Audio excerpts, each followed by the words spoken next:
أعوذ بالله من الشيطان الرجيم بسم الله الرحمن الرحيم. Kemudian wa yuqalu laha aidan ummul kitab 'inda al-jumhur. Ya, wa dzakarahu Anas, dan disebut juga ummul kitab. Jadi namanya banyak ini, ada ummul kitab.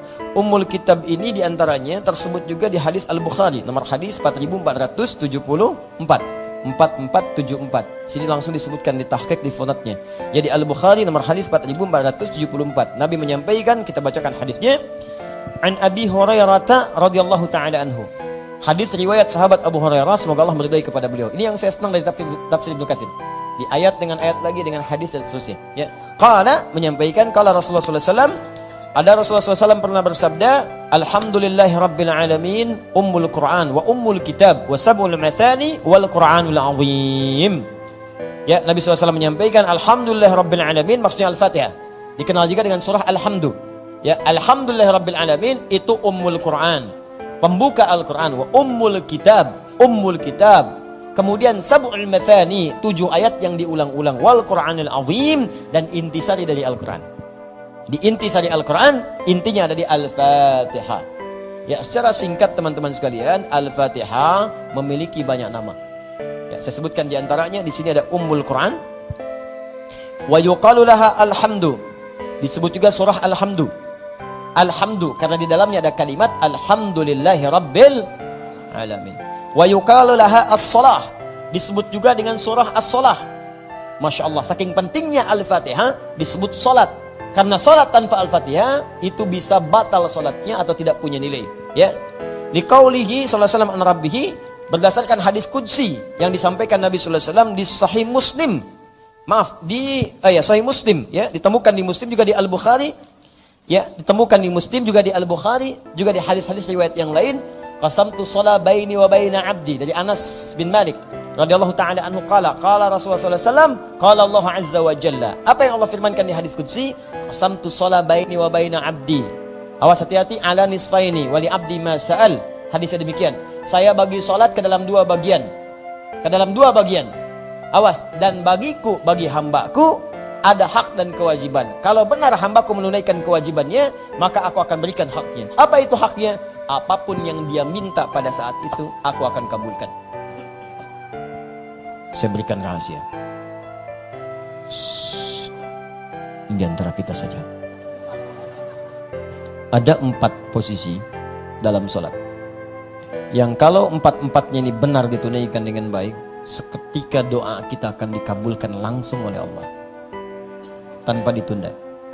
Jika mintaan itu memang betul kita butuhkan menurut pandangan Allah, seketika dikabulkan. Bahkan ada orang minta yang kata orang mustahil.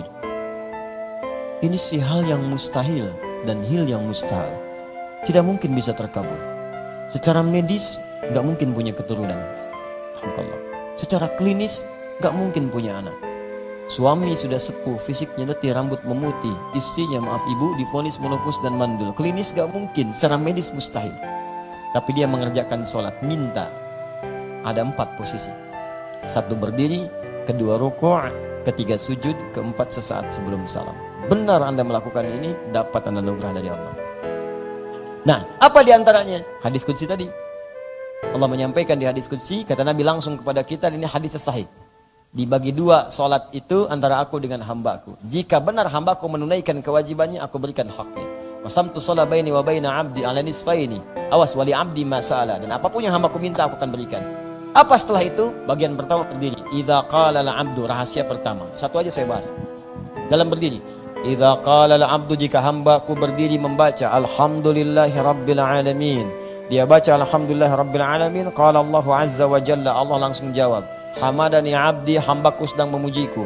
Wa idza qala al-'abdu ar-rahmanir rahim, jika hambaku berkata ar-rahmanir rahim, qala Allah azza wa jalla athna 'alayya 'abdi, maka Allah langsung menjawab hambaku sedang menyanjungku. Wa idza qala al-'abdu maliki yaumiddin, jika hambaku membaca maliki yaumiddin, qala Allah azza wa jalla majjadani 'abdi, hambaku sedang mengagungkanku.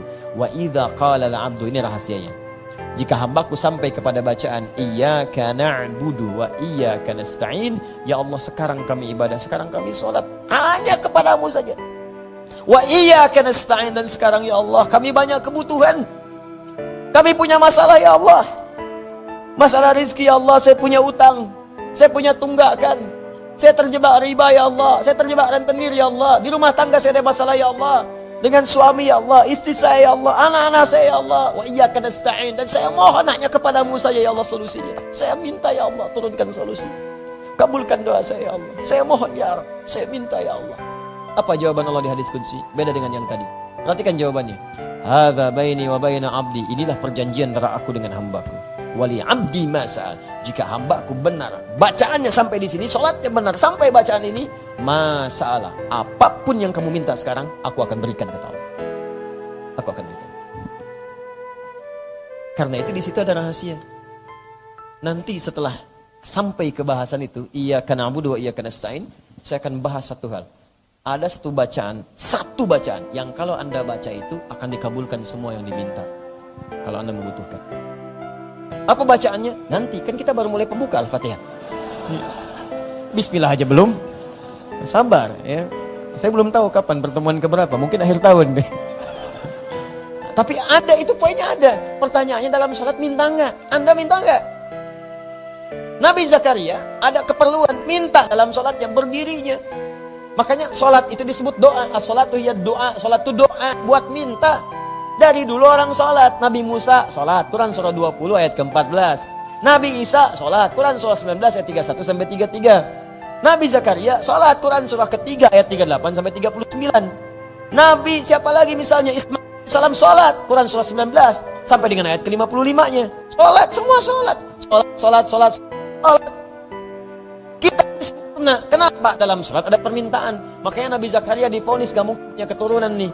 Istri kondisi begini, mustahil punya keturunan. Sholat, minta dalam sholat, dalam berdirinya. Begitu saat berdiri, minta. Ya, qala rabbi habli min ladunka dzurriyyatan thayyibah. Ya Allah, mereka mengatakan aku gak mungkin punya keturunan. Istriku divonis menopause dan mandul, mustahil punya keturunan. Saya minta darimu saja ya Allah, yang tidak punya batas dalam pemberian. Innaka sami'ud du'a, engkau pasti mendengar doa hamba. Ada yang maha mendengar tidak mengabulkan. Kepada siapa lagi hamba mesti minta ya Rabb? Apa yang terjadi setelah itu? Turun jawaban. Langsung baru berdoa, turun jawaban. Sholat belum selesai. Baca Ali Imran ayat 38 sampai 39. Ayat 39-nya, fanadathul malaika. Langsung turun malaikat menyeru. Yang paling penting untuk kita adalah kalimat setelahnya. Wa huwa qaimun yusalli fil mihrab. Sedangkan beliau masih berdiri dalam sholatnya. Berdiri dalam sholat. Sholatnya belum selesai. Masih berdiri. Baca bacaan dikabulkan. Annallaha yubashshiruka bi Yahya. Allah kasih kabar gembira kamu akan punya anak, bahkan namanya langsung dari Allah Yahya. Dari kata al-hayyu artinya hidup, yang mustahil menurut manusia. Lahir dari rahim seorang perempuan yang menopause dan mandul, bayi yang hidup, kata Allah bagiku enggak ada yang mustahil. Saya berikan jadi hidup. Kapan terjadi? Berdiri dalam sholat. Makanya saat kita berdiri muncul hadis qudsi tadi. Minta. Iyyaka na'budu wa iyyaka nasta'in. Kapan dibacanya? Saat berdiri. Enggak ada orang ruku baca iyyaka na'budu wa iyyaka nasta'in. Allahu akbar, iyyaka na'budu wa iyyaka nasta'in. Bacaan ruku sendiri, i'tidal sendiri, sujud beda. Di antara dua sujud lain. Tapi berdiri spesial. Iyyaka na'budu wa iyyaka nasta'in. Kata Allah, hadza baini wa baina 'abdi wa li 'abdi ma sa'al. Ini perjanjian antara aku dengan hambaku. Kalau hambaku benar salatnya sampai bacaan ini, aku berikan apapun yang dia minta. Lalu dia membaca satu bacaan. Begitu dibaca, diberikan semua yang dibutuhkan. Apa bacaannya?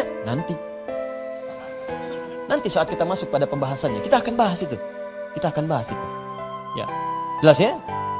Jelas sampai sini?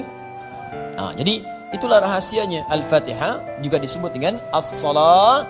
Jadi kita itu diminta sholat, saking pentingnya Al-Fatihah, bukan karena dibacanya saja. Karena bacaan Al-Fatihah itu kalau benar, bukan cuma rukunnya benar, tapi berpotensi mengabulkan semua doa yang kita panjatkan sepanjang itu dibutuhkan. Makanya ditekankan baca Al-Fatihah, supaya doanya terjawab apa yang kita mintakan. Walaupun itu mustahil menurut pandangan manusia. Tapi jangan minta yang bermaksiat, gak akan kejadian. Memang mustahil, tapi mungkin bisa. Saya sholat akan baca. Ya Allah, dia memang sudah bertunangan, janur kuning tapi belum terpasang. Kalau bisa gagalkan, ya Allah, pertunangannya. Nggak bisa. Enak aja. Nggak bisa. Nggak ada yang seperti itu ya. Jelas ya. Al-Fatihah bisa mengabulkan semua doa. Mudah-mudahan proyek dia gagal besok saya sholat. Mustahil. Itu tandanya hati Anda bermasalah. Dia disebut juga kemudian dengan asy-syifa. Lima rawahu ad-Darimi an Abi Sa'id marfu'an, Fatihatul kitab syifaa'un min kulli summin. Ya, hadisnya ini maudhu' sebetulnya hadisnya disebut keterangannya, tapi ada keterangan lain yang menguatkan. Asy-syifa itu penyembuh, obat dari semua jenis penyakit yang dianggap sulit. Penyakit yang sulit itu ada dua. Awas, penyakit sulit ada dua. Satu, penyakit hati, maradul qalbi. Ini susah. Menemukan obatnya sulit. Obatnya cuma satu, cuma ada di Quran. Yang lain nggak ada. Demi Allah, iri hati, dengki, dendam, nggak ada obatnya. Datang ke apotek yang paling dahsyat, Kimia Farma. Masuk rumah sakit, Cipto, RSPAD, sampai dengan kemudian ke Hermina, tanya sana, masuk. Dok, saya pusing. Apa gejala yang dirasakan? Kalau teman saya beli kulkas baru, saya pusing. Gak akan bisa dituliskan. Dokternya tersenyum kemudian menuliskan. Pergilah ke apotek sana, tuliskan Quran surah sekian, surah 17 ayat ke-82. Perangkat. Cari apotek alisan mana ini? Pak, apoteknya cuma buka malam Jumat, Pak. Kamis di Masjid Alisan. Siapa Bu apotekernya? Ustaz Adi Hidayat. Misal, Ustaz lain banyak juga carikan. Dirujuk lagi ke Al-Quran, gak akan ditemukan. Iri hati gak ada. Ya, resepnya gak ada kecuali di Quran semuanya. Adanya di situ, makanya Quran disebut dengan syifa. Wa nunazzilu minal Qur'ani ma huwa syifaa'un wa rahmatul lil mu'minin. Quran surah ke-17 ayat 82, paling kiri di pertengahan. Jadi kalau Anda rajin baca Al-Quran, Anda akan dibebaskan dari penyakit hati. Bebas tuh. Awas, hati-hati, penyakit hati itu tidak mengenal siapa pemiliknya. Jangan dikira koruptor misalnya, hanya koruptor saja yang punya penyakit hati. Hanya pencuri misalnya, tidak. Ustadz itu juga bisa kena. Kiai bisa kena. Penuntut ilmu bisa kena. Kalau sudah kena penyakit hati, bahaya. Ustadz kena penyakit hati, sudah. Jamaah harus saya saja, gak boleh ke ustadz lain. Bahaya. Karena Anda tidak menguasai semuanya. Ketika Anda berikan fatwa yang salahlah semua murid Anda.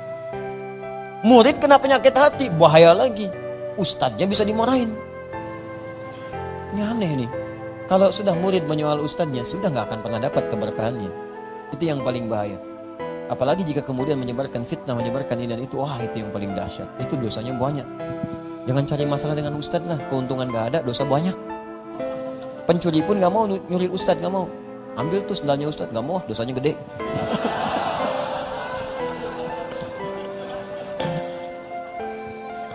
Paham ya?